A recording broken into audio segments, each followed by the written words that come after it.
have got a big show today with a big reselling news update, some big sales, and a pretty big milestone here at the Galaxy.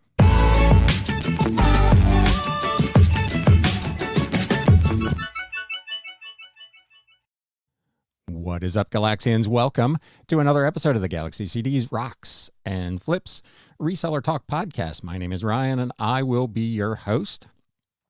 First up, I would like to apologize for the fact that there was no show last week. For those of you who follow me on the YouTube, you got a 16-second video that kind of explained what was going on. For those of you who just listened to the podcast, I didn't post a 16-second clip. But what happened was essentially 2 weekends ago, and we're going to talk a little bit about kind of the requirement of being flexible as a reseller. 2 weekends ago, I attended a bunch of estate sales, and I got a pretty good haul, some of which you will see later or hear about later in this episode when we go through the kind of what sold recap. But there was a lot of stuff, a lot of books, a lot of movies, a lot of CDs that I would really like to have had, but not at the price that was there. So I kind of cherry picked out what I wanted from those sales, and I spent, I don't know, maybe $100 total at the various estate sales. And I left my card, as I usually do when I find big lots like that. And I said, hey, at the end of the sale, if there's stuff left over that you'd like to get rid of, give me a call. I'd be happy to work something out. Normally, maybe 1 in 4 or 5 of those little card handouts results in someone actually calling me. Last week, it resulted in 3 calls to come get some stuff. 2 of the 3 ended up being, if you can haul it all away, you can have it. One of them, they wanted a little bit of money. I spent $50 total when all was said and done for what amounted to about 2,000 items, mostly books, a handful of magazines, a few DVDs and CDs as well. So, but everything had to be out of these properties by mid-afternoon on Wednesday. So I had to make the decision as a full-time reseller, part-time YouTuber, and podcaster to not do the show last week so that I could take advantage of that opportunity. So my house is currently full of stuff. Josie the cat is thrilled because she's got all kinds of boxes to climb around and sniff about. And I got a bunch of really cool stuff. It took me the better part of 2 days total. I started working on it on Tuesday, actually, and finished late on Wednesday. About 6 SUV loads worth of stuff that I'll be working on, which sets me up pretty nicely for getting into the time here coming up where garage sales are effectively going to end in my area. I'm in the greater Cincinnati area, so the weather's, today it's supposed to be almost 80, but shortly the weather's going to turn and garage sales are going to dry up. There will be estate sales obviously continuing, which, to be honest, is where I've had my most luck this year. Anyway, garage sales really for me have not been that great this year. I've picked up a few things, but it was not nearly as good as last summer. And I don't know if there was something in me that changed or if just the stuff that was out at garage sales was not as good, but it seemed like garage sales this year were kind of a bust for me. Estate sales were really good. All of that to say, one of the things that you've got to do in reselling, obviously, is to be flexible and to have kind of the mindset of knowing what the priorities are, particularly if you're full-time. I commented on someone's Instagram post yesterday about moving into being a full-time reseller, and I commented that it's never not scary. That's a big step to go from the security of a quote-unquote real job with steady income and benefits, and you kind of know it's a structured environment. You're there X time to Y time and so on. And not everybody is set up mentally to make that step into managing their own time and their own business. That's a big mental hurdle. A lot of folks, I worked in commission sales. A lot of folks just can't, the thought of not having steady kind of guaranteed income is really, really difficult. So as you think about moving into full-time reselling, and the person whose post I commented on, I have no doubt that they would be a fantastic full-time reseller and have great success. But you've got to have, in addition to kind of lining up your finances and knowing where you need to be and setting up your processes as Mike, Golden State Picker, talks about a lot, having processes that you can count on so that you can mentally get through the downtimes, because there are, here on YouTube and in the podcast world, we tend to highlight the best stuff. Instagram's kind of the same way. We're all about the highlights, but you're going to have that $10 day or a slow week, or as in the case of many of us, a fairly mediocre month of September. And it takes a certain amount of mental strength to be able to withstand that and trust in your process and achieve long-term success. All of that to say, last week, had we had a show, we would have been celebrating my 2nd anniversary as a full-time reseller. I left my last job at the end of September 2019. So I've been doing this now full-time for 2 years. Yay me. And as I've talked about on this show previously, you can define your own success. And I did not set out on this journey to be kind of a 6-figure reseller and, make tons of money. I wanted to be able to make a sufficient living to match my rather modest cost of living. I live in an area that's fairly cheap that way. As I've talked about previously, it's me and Josie the cat. So I'm not trying to support a family or put kids through college anymore. So I'm in a different position than a lot of folks. But by the measure that I set up for myself for how I would measure success as I ventured into this full time, it has been a rousing success. I've made, frankly, more money than I anticipated. I've got more money in my savings and investment accounts now than when I started with this process. And I've had what I was really looking for out of this, the freedom and the flexibility to kind of do other things when I chose to. Last week's podcast notwithstanding. Again, you've got to be flexible and take opportunities when they come.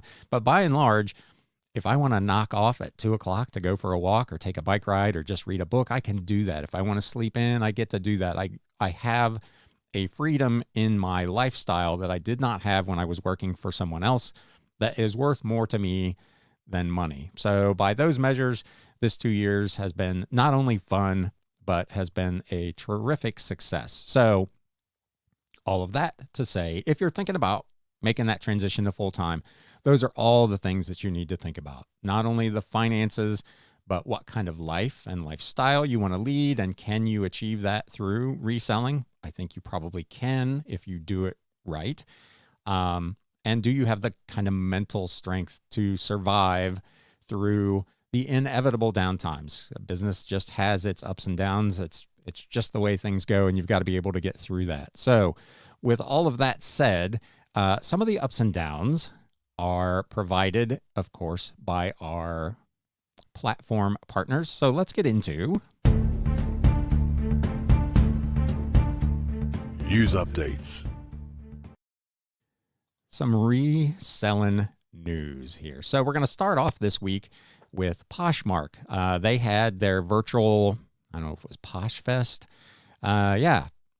unveiled at their PoshFest annual conference for their seller community. Several new innovations, some new tools that they're giving to sellers to make their life a little bit easier.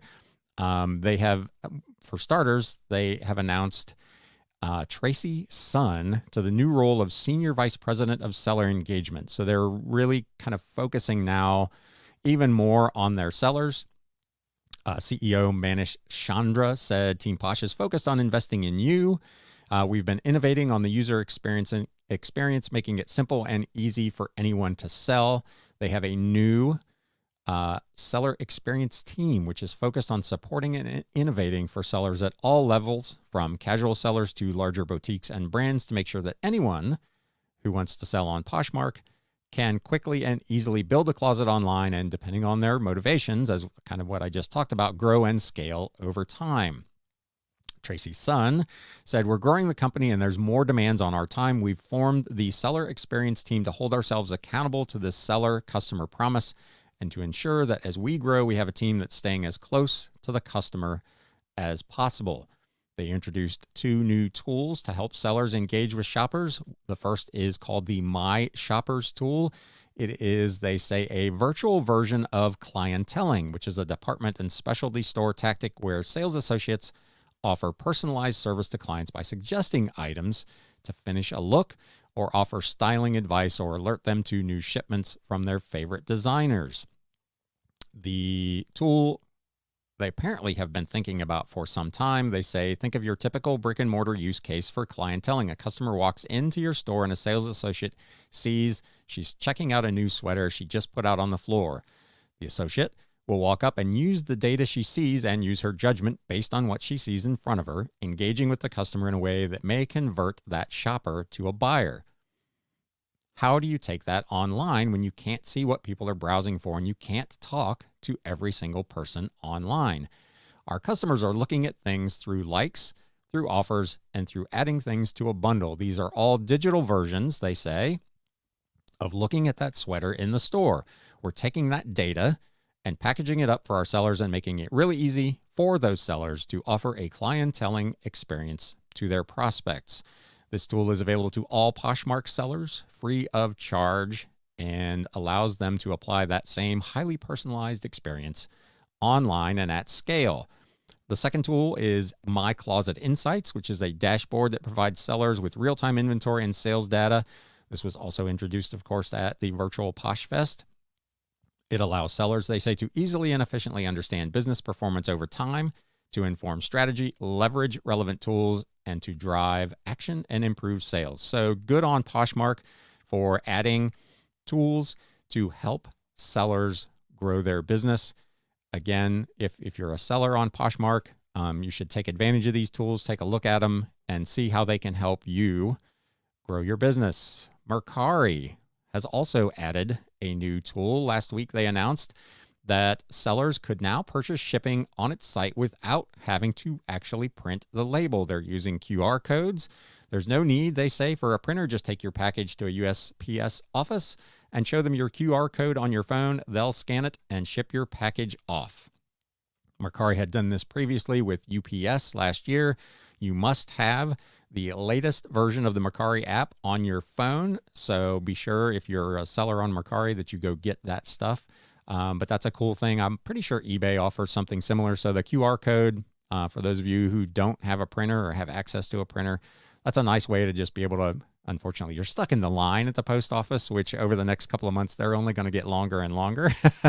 But it's a quick way to be able to ship things without having to actually go in and print the label. Etsy has offered something new. It's unfortunately not available, at least at this time, for U.S. sellers, but they have launched a feature to allow sellers to set one price for domestic sales and a different price for international sales. Quote, they say, this will give you the chance to grow your local business while expanding globally. Plus, with domestic and global pricing, you can offer free shipping. Etsy is really big on the free shipping. They say sellers in the U.S. shouldn't hold their breath waiting for access to the new feature. It says it is currently only available in export-focused countries. They will consider seller needs in other areas over time. Many sellers, as we're wont to do, I guess, weren't totally thrilled with this new feature. One international option just doesn't work, as prices in the UK can vary widely between Europe and the United States. So we would be punishing EU customers by increasing the prices to account for US shipping costs. Seller in Canada called it a good step, but said offering one domestic price within Canada doesn't work long term. Every region within Canada has a different postal rate. So effectively, if you want to offer free shipping, obviously the shipping costs, same here in the US, if you're into first class or priority, they do vary by postal zone. Shipping to other countries has the same issue. So offering free shipping, this is a step in the direction of helping with that, but it is not a foolproof method. And again, it's not available yet, at least here in the US, but it is a step in the right direction for Etsy, trying to help people out with that.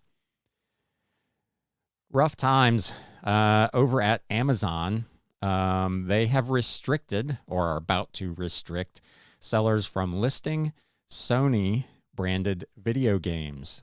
This broke mid last week, Amazon sellers are buzzing about a notification they received on Friday that said, as of November 30th, so going right into the Christmas season, they would no longer be approved to list Sony in computer and video game products.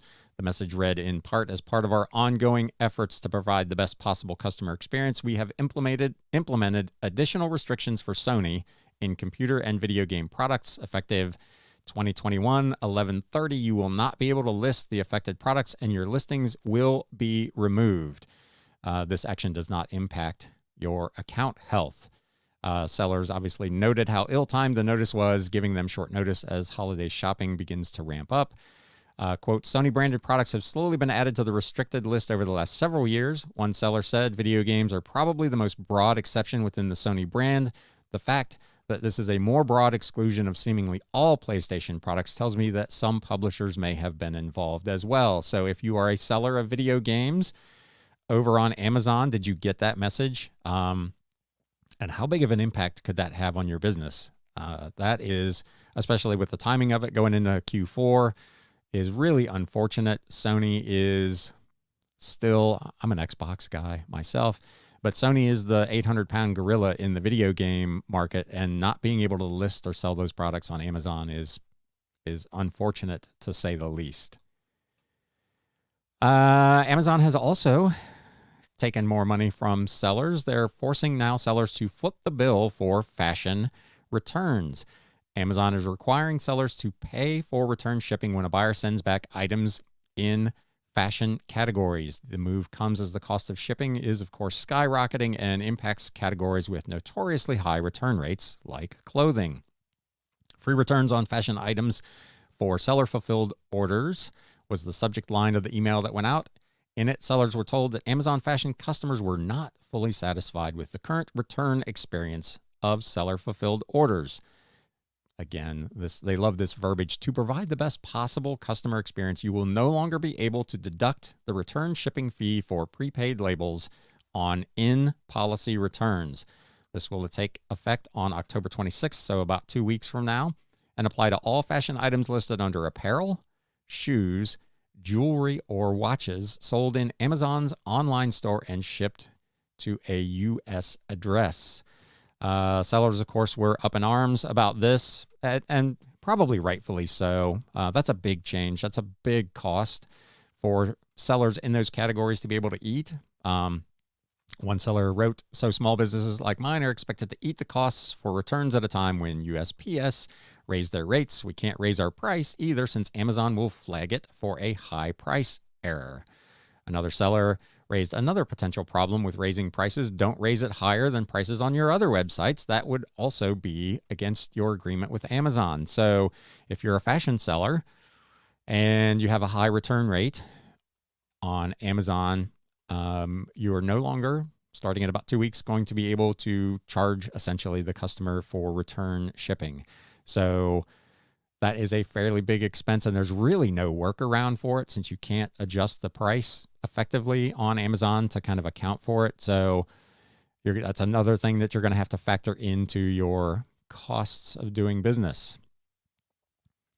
We've talked about Amazon's insurance program here over the last few episodes, where sellers who achieve a $10,000 sales level in any given month will be required to take out a $1 million liability insurance policy. A seller of collectibles wrote to e-commerce Bites last week that even though they're a small family-owned business that has never even come remotely close to selling $10,000 a month on Amazon, they have received the email that they need to carry this insurance. You are required to provide proof of liability insurance, and our records show you have not done so. And on. You've got to do it within 30 days of receiving that notice, or your account with Amazon will be suspended. The email does say that it is for $10,000 in gross proceeds in sales in 1 month on Amazon, or if otherwise requested by Amazon. There are multiple sellers on the various message boards who strongly believe that Amazon's plan is ultimately to require everyone to just carry the insurance regardless of how much business they're actually doing. One seller said they would probably only reach $9,000 in sales for the entire year, and they've been requested to add insurance. So Amazon is really, really leaning on their small sellers, making it more and more difficult for small sellers to be successful over on Amazon. If you're a seller over there, I know I've got several viewers and listeners that are. Let me know what you think about what's going on over on Amazon. You can leave it in the chat or shoot a comment if you're watching this later. If you're listening to the podcast, of course, you can email me at galaxycds@gmail.com, or there should be a link where you could actually leave me a voice message, which I may play in a future episode. So, but yeah, let us know what's going on for you over at Amazon. Groups that rely on snail mail launch a campaign to, quote, fix the United States Postal Service. Former Congressman Kevin Yoder has started a group in the shadow of the largest postage hike in more than a decade and official service delays affecting first-class mail as of October 1st, which is something we'll talk about a little bit more here in a moment. A new campaign called Keep Us Posted is being launched.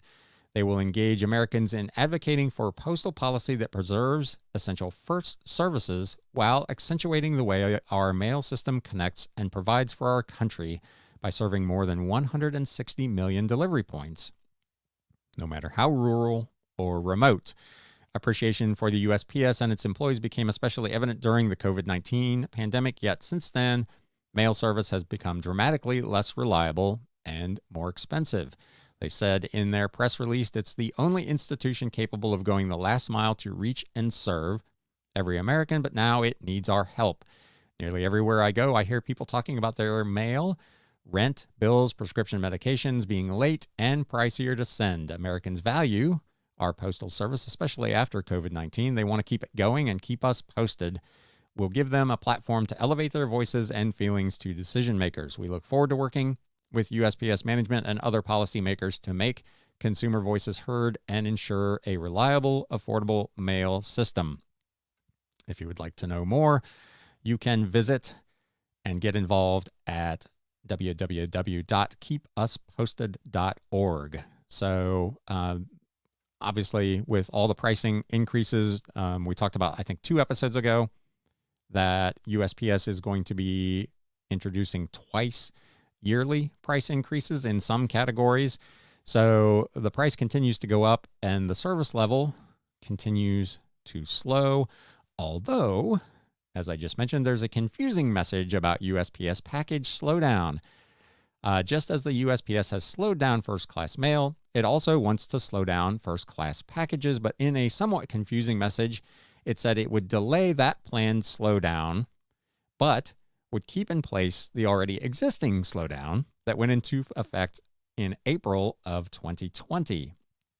Quote, in light of the ongoing environment caused by COVID-19 and the rise of the Delta variant affecting our customers, the implementation date for the revised service standards for first-class package service will be announced after the holiday shopping season. However, they continued in April 2020, the USPS instituted an extra day for priority 2- and 3-day and first-class package service standards to account for the impact of the COVID-19 pandemic. That extra day will remain in place until further notice. So we've already, as all of us in this reselling game are aware, we've already been dealing with a slowdown for well over a year now. There is a future slowdown to come, which was supposed to be implemented here in the fall, that they have now pushed back at least until after the holiday. If you use these package services with the post office, you've probably already experienced delays as we head into fourth quarter. If it's anything like last year, they may get worse. I've already got a couple of packages that seem to be moving awful slowly, even though we're way, way out from kind of peak season. So I guess it's good news that they're delaying the ultimate slowdown. But again, it's another case where they're unfortunately going to be delivering a little bit less service for a little bit more money. Speaking of confusing messaging, man, eBay made a mess last week. Sellers scramble over mistaken eBay media mail message. There was a message that went out, and I sell mostly media, and I did not receive this initial email. So you can, again, let me know if you did. Email was sent to sellers who offer USPS media mail as a shipping option. It said your account has active listings that offer media mail as a shipping service option in categories that are not eligible for media mail under USPS rules. In addition, eBay Labels does not support shipping label printing for media mail in these categories. In order to prevent buyers from selecting media mail for listings that aren't eligible for the service, we recommend you update your active listings to remove media mail as a shipping service option for items in those categories. For new listings in those categories, media mail won't be available as a shipping service. Within hours of that message going out, and to their credit, they posted it prominently on the eBay website. Please disregard today's email regarding media mail categories. Earlier today, an email concerning media mail was sent to some sellers. Sellers who received the email should disregard it. No changes are being made to categories that are eligible for printing labels with media mail at this time, and you do not need to take any action. We apologize for any inconvenience this may have caused you. As always, thank you for selling on eBay. The problem is a lot of sellers reacted very, very quickly to this. Now, I didn't receive the email. For my part, I would not probably have reacted very quickly to this because I know which categories and which items qualify and which ones don't. And if eBay made a change, I would probably wait to see if they changed it back or if, as in the case of this, it was a mistake. And you do have other options. If you can't print a label on eBay, you can, of course, go to PayPal, you can go to Pirate Ship, and you can still ship these things media mail. So you have some options where you could continue to use it even if eBay made these changes. There was a seller who wrote in that said, after revising approximately 400 listings, she gets this second notice that it was sent in error, and to ignore it, she wasted 5 hours of her time. So I guess the moral of the story is when you get a message like this that doesn't, on the face of it, sound like it makes good sense, maybe wait it out a little bit and see if it gets retracted or if it gets corrected before you make a bunch of updates and then have to go back and undo all of them. I don't know what this person did, if they changed if they changed the shipping method or the pricing or both, but that's essentially, if she changed 400 listings, she would have to go back and rechange 400 listings if she wanted to switch them back. So that's a significant investment of time over what ultimately was a mistake. eBay has apparently filed a patent request for a system that supposedly would allow the marketplace to take information about a buyer's offer that was turned down by one seller and send information about it to other sellers who have similar items for sale. The idea is that those sellers could then send an offer to that original potential buyer, knowing already what the buyer was willing to pay. They explain, for example, a seller may provide the unsuccessful buyer with an offer to purchase an alternate item that the unsuccessful buyer may simply accept to complete the purchase. Further, the seller may offer the alternate item to the unsuccessful buyer for the same amount offered by the unsuccessful buyer for the primary item. So essentially, you offer me $25 for something and I decline it, and Joe down the street on eBay has the same or a very similar item. He would be notified that you were interested in the item at $25, and he would have the opportunity to send that buyer, unsolicited, they're not watching his item, a message with an offer essentially of that $25 or whatever he wanted to do. So that's a really interesting option. On the message boards that talk about it, sellers are of mixed opinions on it. Again, let me know in the comments what you think of that. eBay says providing the unsuccessful buyer with an offer to purchase an alternate item for the same amount would increase the likelihood that the offer would be accepted. Obviously, eBay doesn't do, in my opinion, a super great job right now of identifying similar items. I see a lot of stuff that pops up in my feed that's really not related to the item I'm looking for.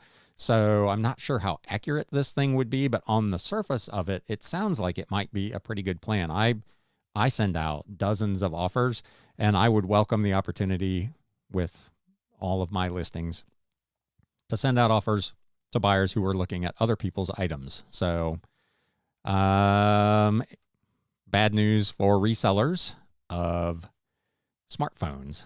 eBay is cracking down on bad used smartphone sellers with new refurbished program requirements. To ensure consistent seller standards and item quality, we've launched 3 new gated item conditions: excellent, very good, and good, and removed the quote-unquote seller refurbished item condition for cell phones and smartphones. Sellers who want to increase the visibility of their refurbished cell phone and smartphone listings will now need to apply and become part of the eBay refurbished program.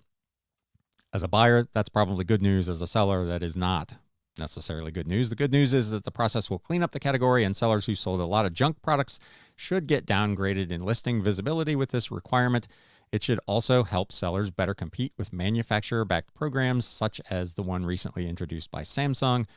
The bad news is, again, this is happening right as we go into Q4, so you got to apply quickly and get approved quickly, and then make the necessary adjustments to your listings for them to qualify for the program. There is a link in the article, and as always, I will link to these in the show notes and the video description below, where you can get more information on becoming part of eBay's refurbished seller program. Part of the fall seller update from eBay was that new item specifics would be required. An email went out, I believe it was yesterday, that those item specifics will be required by February 25th. So the good news is you don't have to get them done in Q4. You could wait until January to work on these. So kudos to eBay for the delay and allowing people to wait until after the holiday selling season to actually get these updates done. They are going to start, as of yesterday, popping up in your feed as item specifics required soon. So be on the lookout for that. These categories include collectibles and art, jewelry, musical instruments, parts and accessories, and sporting goods. So if you see those popping up and you've got the time, you can go in and edit them now. But the requirements will not be in place, thankfully, until February. We've talked about this one a couple of times. This goes into effect actually next year, but the IRS is cracking down on small-time eBay and Etsy sellers.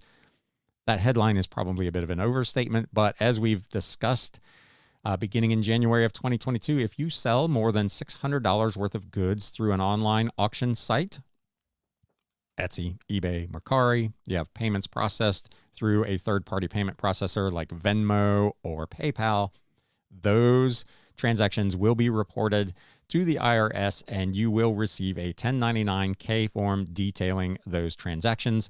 For this year, this is the last year of the requirement that it is $20,000 worth of goods or 200 transactions per year. If you already qualify for that, you'll get the 1099.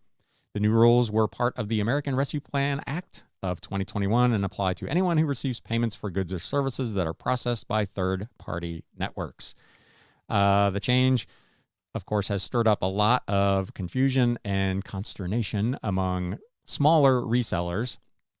Although, as I have talked about previously on this channel and an accountant mentions in this article, you've always been required to report those sales. But most people felt like if they didn't get a 1099, they didn't have to. So sellers up to nearly $20,000 in revenue were not reporting that income to the IRS. The onus for reporting this income will now fall on payment processors, and those companies will, of course, need to issue that 1099-K form to anyone who meets that new threshold. The reality is that taxpayers were always required to report this income and pay federal income tax on it, even in the absence of a form. For people who are doing the right thing, this change will make no difference. Nearly 1 in 5 Americans, they say, earn money selling something online, according to a 2016 survey of adults. I'm sure that number has gone up with the pandemic. There are 19 million global active sellers on eBay, which is up 5% just over the last year. The article goes on to say that the change could actually be helpful. By receiving a form in the mail from payment processors, it will be easier for online sellers who didn't previously meet that goal to track their activity, along with knowing exactly what information has been provided to the IRS. However, pretty sure I've talked about this as well. You need to be keeping really good records because this form shows just gross transactions and doesn't take into account returns, credits, other type of allowances. It includes sales tax as well. So you need to make sure, as the article says, to ensure you don't overpay on taxes for any type of self-employment income. She recommends keeping a thorough record of all your expenses, including things like purchases for your home office or website supplies, mileage, and so on, whether it's monthly, every couple of weeks, or once a quarter. Definitely recommend that you track your income and expenses instead of waiting until tax time. So make sure you keep track of all of that stuff. I, once a quarter, download my eBay sales reports so I can keep track of the sales tax that's been collected because I know that's going to be reported on my 1099 and I need to be able to deduct that because I don't want to pay tax on money I never saw. And the last thing for this week, another big company has joined the resale game. Adidas has launched a program in partnership with guess who? ThredUp, called Choose to Give Back. The fashion industry, they say, is one of the world's biggest polluters, and Adidas and ThredUp are using their scale to promote a more circular product lifestyle for sports, performance, and lifestyle wear. This program is powered by ThredUp's Resale as a Service and invites customers to send their used gear back to Adidas to be reused or resold. This goes into effect, gosh, is there a date here? It was initially launched within the Adidas Creators Club app on October 7th. Program is rolling out to more widely online and in stores early next year. To participate, consumers can generate a clean-out kit, prepaid shipping label through the app, and use it to send apparel and accessories across any brand or category, including their used sports gear, from its running shoes to soccer jerseys and other performance apparel. If the item is not in condition to be resold, it will go through ThredUp's select network of textile reuse partners. In exchange for sending in their old gear, Creator Club members will earn rewards. So it's a little bit different. They're not actually giving you money. They're essentially giving you credit towards other stuff within the Adidas ecosystem.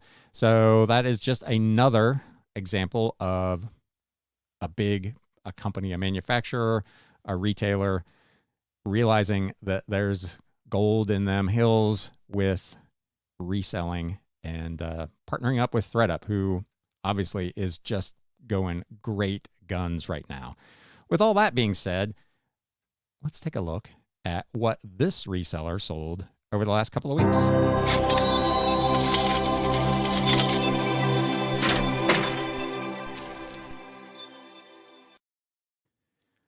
So it's been a pretty decent couple of weeks, kind of the usual handful of really cool things and a lot of smalls. But let's jump into some of the items that were kind of the more interesting style. This is an item I picked up at the 127, whatever, the world's largest yard sale. I bought this for $1. It is Strong's Exhaustive Concordance of the Bible. This was a hardcover with dust jacket from 1970. Picked it up for $1 at one of the booths here in town.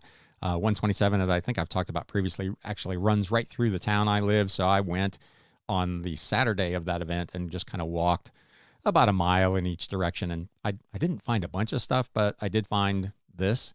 $1 turned into $21.99 with free shipping. Again, as I've mentioned previously, the religious books, the concordances of the Bible and all of that stuff, old Bibles, generally do really, really well. So you'll want to try to be on the lookout for those, even if you're not a book person. Here's another interesting book from 1905, part of the Waterloo Library. This was an illustrated edition of an Arthur Conan Doyle book called The Tragedy of the Caruso. Another item that was part of a big lot, so I'm probably into this for 10 cents. It sold for $22 on a best offer with free shipping. I love old books. Here's another one. This was just an old, it's a staple bound, so it's more of a booklet than an actual book, called Little Me and the Great Me. This was book 1 of a series called The 7 Secrets. It was written in 1957. I found this at a garage sale. I paid 50 cents for it. It sold for $24.99 with free shipping. So again, You can tell some of these items I've had for a while because I have switched, as I've mentioned previously, to a customer paid shipping model. But this one was part of the free shipping. But again, for that price, for $25, not bad. Here's another book from a big lot that I own for a quarter, El Indio by Gregorio Lopez y Fuentes from 1937. This was a first edition book I had listed for $29.99 or best offer. Received an offer of $25 with free shipping. And for a 100x my initial investment, I will take that all the time. This was an interesting one. So this is a book by William McLeod Rain called On the Dodge. It's a first edition Grosset and Dunlap, a brand that I've talked about, a publisher that I've talked about previously on this show, from 1938. It was a Western hardcover with a dust jacket. There are tons of different versions of this book, as cheap as about $5. But for the Grosset and Dunlap version, there were exactly 2 copies listed on eBay. Mine, which I had listed originally for $39.99 with free shipping, and another one for $400. When I looked at previous solds through Terapeak, I didn't see anything that looked like it was going to be anywhere near a 3-figure sale. So I tried to price this one fairly reasonably. You could probably argue that priced at 10% of the other book, I was probably under market value. But when I looked at the dozens of them that were available for $4, $5, $10 from other publishers, I decided not to get too crazy with this, and I listed it for $39.99. It's been here for a while, so it's part of my current 25% off clearance sale. So it was down to, I think, $29.99, and I had a customer that offered me $20, and I countered at $25. He countered at $22, and I sent him a message and I said, hey, I don't see any reason to go below $25 on this. The only other version of this from Grosset and Dunlap of this exact book is $400. If you'll do $25, I'll ship it to you today, but I just can't justify going down to $22. He went ahead and bought it with a note that said, fair enough, thanks. So this was part of a big lot that I own again for 25 cents. This turned into a $25 sale with free shipping and an exceptionally long story here on Ryan's Storytime. Another book, also part of a big lot that I own for about a quarter, The Aspects of Greek and Roman Life, The Making of Roman Italy, from 1982, hardcover with dust jacket in really, really nice shape. Another example of a book that there were not a lot of listed on eBay. So instead of it being a $5 or $6 book, it went for $29.99 with free shipping. Another book, this one went on Mercari, John Ruskin, Sesame and Lilies. This was from the late 1800s. I had it listed for $39.99. It has been here for a very long time. I picked this up, I believe, at a garage sale for a couple of bucks. A $30 offer on an item I've been sitting on for a while, I was all about. So I went ahead and sold this thing over on Mercari, and it is on its way. I've talked about these probably to the point where you're tired of hearing about them. Schwinn bicycle catalogs, the 1971 specifications for Paramount, Sports Tour, and Super Sports. This was part of a big lot of Schwinn and other bicycle catalogs and owner's manuals that I picked up in an estate sale. I bought the whole box for $10, so I own these for about 12 cents a piece. This went on a best offer of $32 from my listing price of $39.99. So again, I'm out quite a bit, and that's the only time I've ever seen a box full of these old bicycle catalogs. But if you happen to stumble across them, it's a little, obviously, if there's 100 of them, it's a little time consuming to do 100 listings on these old catalogs, but it has been incredibly worthwhile. This is an interesting piece from 2009, a John Deere collection no-sew fleece throw kit blanket. I was at a garage sale, 2 months ago, and they had 4 or 5 of these. They were asking $15 a piece. I bought all of them, so I got them for $10 a piece. Sold this one. This is the first one that has sold for $39.99 plus priority mail shipping. So 4x my initial investment, which is kind of my minimum target. That's where I like to be on these kind of larger items. I like to at least make 4 times. Sometimes I'll go down to double, but this was a nice sale, $40 out of $10. I've still got a few of these, so they're new with tags. I don't know if this person maybe had a store because they had a lot of kind of newer craft items, but we'll take that. Another book. This was from an estate sale. I got this thing for 50 cents. An Introduction to the Keys of Enoch by J.J. Hurtak. This was a 3rd edition paperback from 1988. No idea what this was about. At that particular estate sale, there were a lot of books about tarot and tarot card readings. I don't know if this maybe falls into that category. Another book that was fairly rare, not a lot of them out there. I had it listed for $49.99 or best offer. Got an offer of $40 with free shipping and sent it out the door. I think I featured this one over on Instagram. If you're not following me over there, please check it out at Galaxy CDs Rocks. You get to see stuff like this and pictures of my kitty, and you get to keep track of my various workouts as I post my bicycle rides and my walks. So my Instagram is super cool. At Galaxy CDs Rocks. Anyway, this was part of the free haul of the estate sales from last weekend. So I own this for exactly $0. Threadgills, The Cookbook by Eddie Wilson. It is a second printing hardcover with dust jacket. It was essentially in like new condition from 1997. I have no idea what it is about this particular book that made it so valuable, but sold comps were in the $40 to $50 range. I had this listed for, I think, $50 on Mercari, $49.99 on eBay, and it sold for $45 on an offer. So again, I don't know that it's one you're likely to stumble across. There were only a handful listed online, but a pretty valuable book. Threadgills, The Cookbook.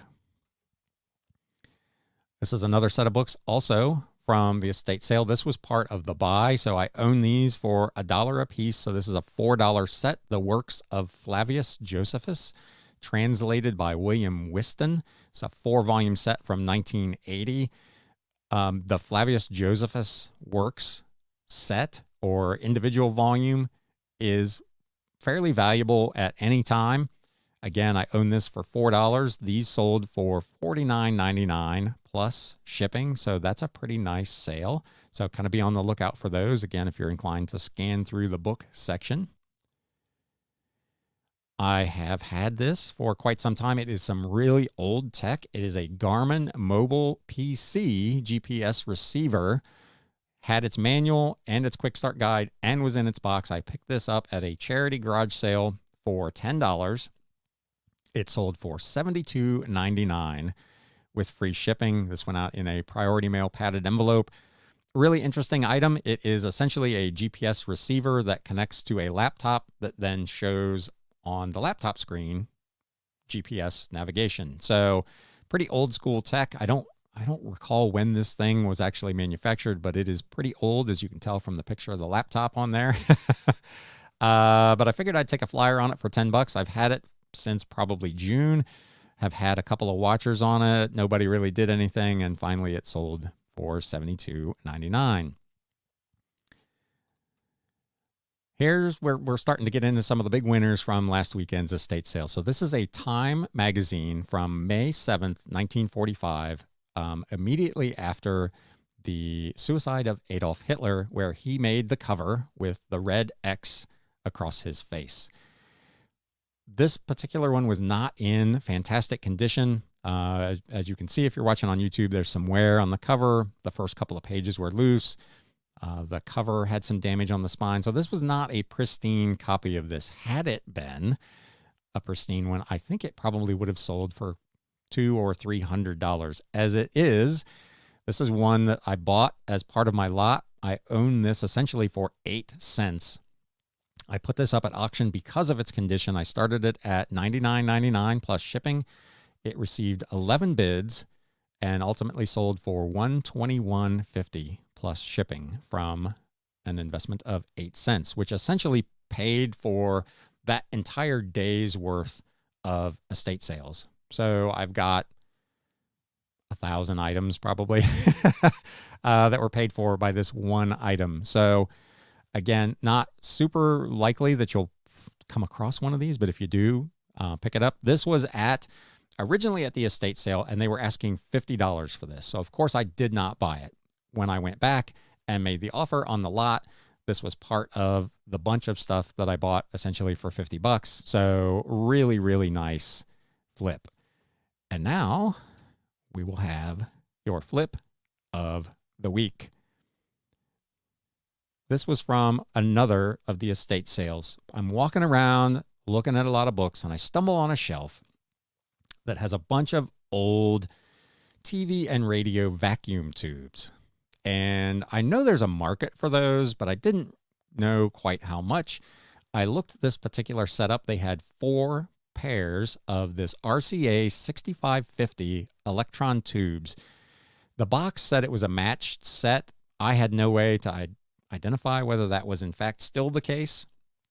I had no way to test these, but when I looked up the comps, sold comps on these were $100 to $200 per pair. So they had them listed for $5 a pair.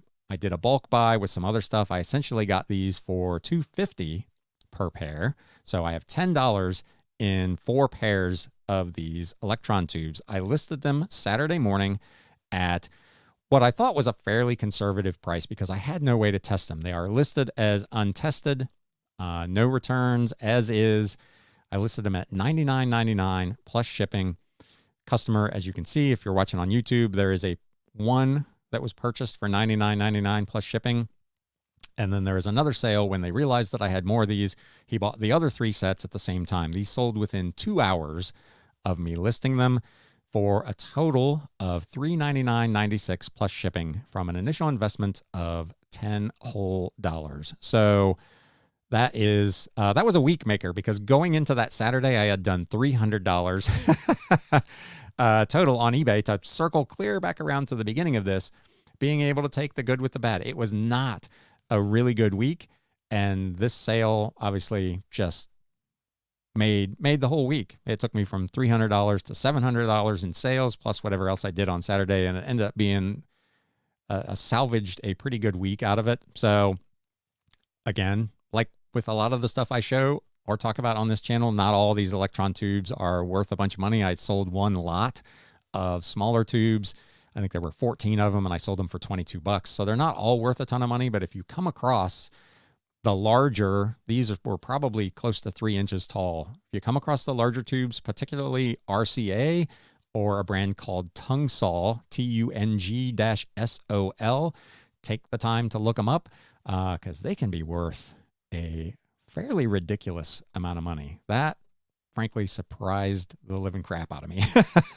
Not only how quickly they sold, but for how much they sold for. So with that, I'm going to jump over here into the comments, and we got a bunch of good mornings. Prenny's Prized Possessions, Brandy, my reseller treasure, thank you for coming by. Jim Lucas, thank you. Appreciate your comment from last week that you would catch me this week. Elaine HGD, thank you. Happy days. Rockstar Flipper said there's a new 1099 tax rule. Anything above 500, it's actually 600, but yes, that is coming for next year. That's what we just talked about. Happy Days also says thank you for your videos. They're very informative. I try. Obviously, this is a very different channel from a lot of kind of the reselling YouTube channels, which are much more kind of entertainment based, which is fine. But I'm not much of an entertainer. But I try to provide you with some useful information, some things that you may have missed in your travels while you're busy doing your actual reselling. So hopefully people find this useful. Have fun flipping. My buddy Tim, congrats on the 2 years milestone. Another 2 years and Josie will be ready for her reseller pension. Yeah, the way she crawls around on the books and stuff, she's already ready to get in on the action. I wish she was a little more helpful. Brandy, congratulations. Thank you. I appreciate it. Francisco, haven't seen you in a while. Greetings from California. Hello from Ohio.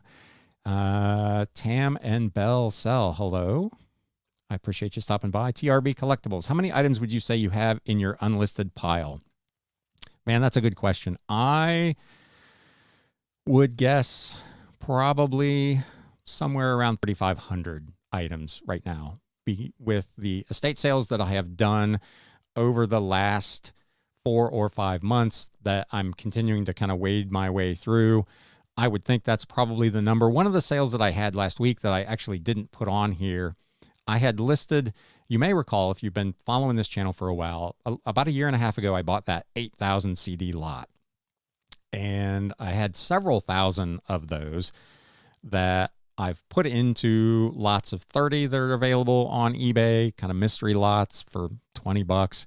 But I had still probably 2,200 that I had sorted and I knew weren't worth listing individually. I listed a lot of 500 of those on the Facebook Marketplace. I had someone reach out to me and asked if it was still available. I said, yes, not only is that available, I could probably build you 4 or 5 more lots that size if you would be interested. He said, how much would you want for all of them? And at this point, I was happy to just get rid of them. So I sold approximately 2,200 CDs to this fella for $225, which sounds like a loser, but I sold them for essentially 10 cents a piece. And as you may recall, I own all those CDs for less than 4 cents a piece. So it was still a reasonably profitable sale, and it cleaned out a ton of old dead inventory that I don't have to work around or mess with anymore. So I was really, really pleased with that.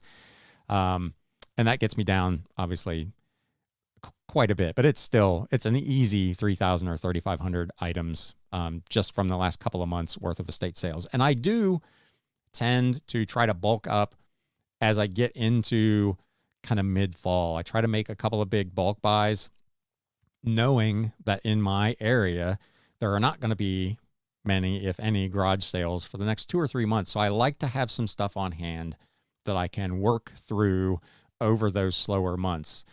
You'll see I'll probably start doing some thrift videos again, which I did last winter as I went out to the thrift stores.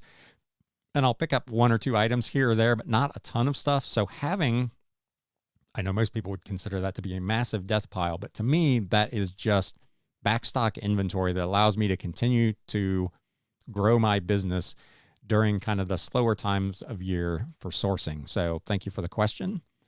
TRB Collectibles, the margins on those book sales. Yes, if you can, again, my SUV is currently full of dud books that I'm going to be donating to a friend of mine who has a kind of a charity used bookstore. So when you buy 2,000 books, maybe half of them are going to be duds. But when you own them for 10 cents a piece, you can afford to react to those duds and not feel like you're losing a ton of money. You've obviously invested some time and some effort into getting them sorted, but all in, it ends up being a really profitable venture. And again, I don't just buy lots of books to buy lots of books. I want to make sure that there's especially older or antique books. I've been to any number of sales where there are just hundreds of kind of contemporary fiction, Tom Clancy and Hillerman and, all of those, Webb Griffin. And those books are all but worthless for resale. So if that's the kind of estate sale I'm at, I don't leave my card at those sales. But if they've got a bunch of antique books and I end up with a handful of these other kind of non-valuable books, I'll go ahead and take that. Tam and Bell sell. Enoch was supposed to be a lost chapter from the Bible. Thank you very much. The book of Enoch. Apparently it had stuff about aliens and stuff in it. Oh man, I should have read that. I'm all about the aliens. That's crazy. 8 cents to $121.50 is amazing. That's 1,518 times your original investment. Yes, that's good stuff. TRB Collectibles. I have a bunch of CDs I need to unload. That's a great way to do it. Yeah. It took a while. I've had that listing up on Facebook Marketplace for probably 6 weeks. So it did take a little bit of time to unload those, but I finally found a buyer. He has a flea market booth where he sells them for $1 or $2 a piece. His cost of goods sold is going to be 10 cents each. So he can still make pretty good money on them. And he's got a ton of inventory, again, to kind of get through what might be a little bit slower season. What are the best practices in order to get invited to an estate sale cleanout? I've talked about before, just establishing relationships with those people.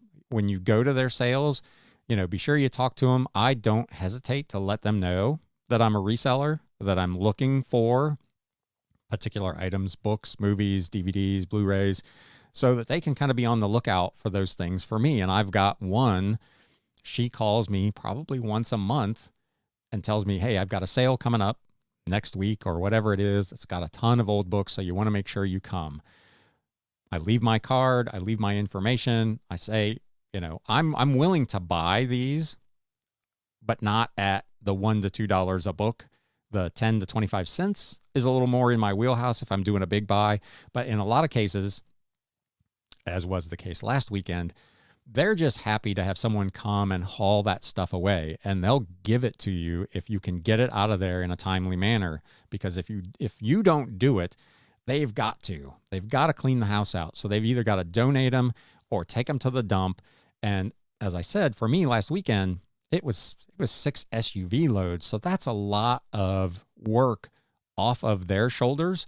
So it's an opportunity for them to essentially save some money. So they're not always super concerned about making any money on those kind of deals. So as we've talked about regularly, networking and talking with people and not being afraid to let people know that you're a reseller can be super, super valuable. With that, it looks like we're done with the chat. This was a exceptionally long episode. I'm a little over an hour, so thank you for everyone who came out and stuck with it. If you're listening to the podcast or watching the video later, please feel free to leave a comment on anything we talked about. I try to respond to most, if not all, comments, so please feel free to chime in. I appreciate everybody choosing to spend a little bit of time with me. And now it's time to sell. Way to close out the show.